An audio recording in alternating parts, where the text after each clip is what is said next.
Here on this 2006 Toyota Corolla, we have the igniter signal for coil number 1, back probe, and I'm going to use my test light to see if we can get voltage at it.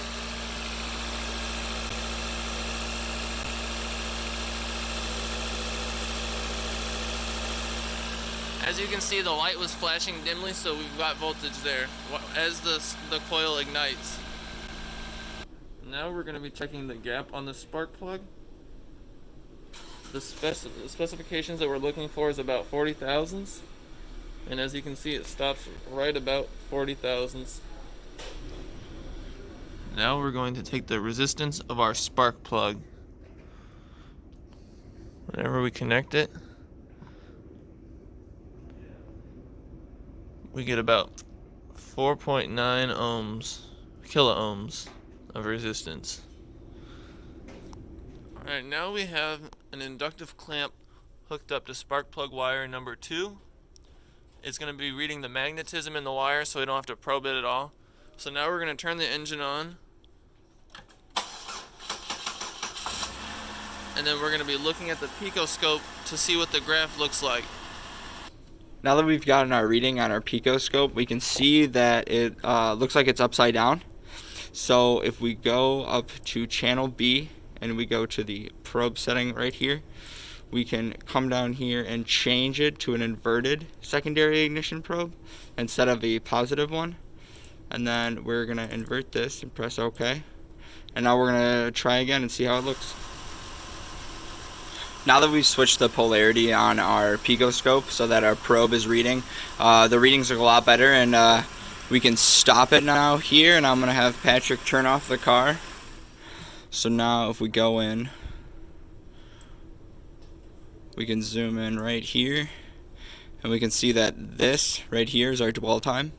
So if we can go in, we can take our rulers and at the start of the dwell, and then right before we get the firing line from the secondary circuit, we can see that the dwell time is 4.60 milliseconds. And then if we go over here to our firing time and drag our rulers over,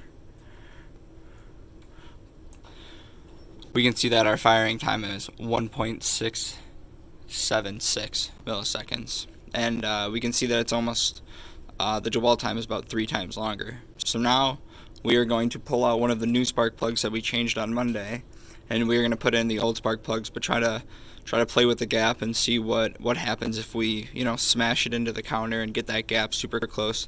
See if we can shorten up the firing line, or this line right here.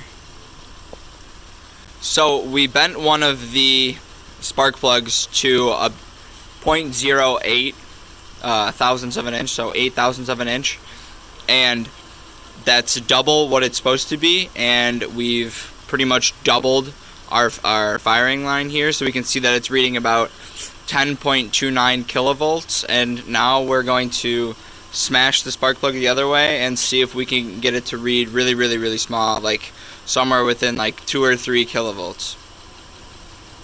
Now that we've decreased the spark plug gap to about 0.025, we can see that the spark line also decreased. We were at about a little over 10, and it's decreased to about almost 4, a little over 4. We thought it was going to be about 2 or 3, but we were just slightly off. Alright, that's been our week in Automotive Class 240. This week we've looked at spark plugs and what conditions we can do by changing the gap in a spark plug, if we can change the firing line or the dwell time or the burn time. Have a good week. See you.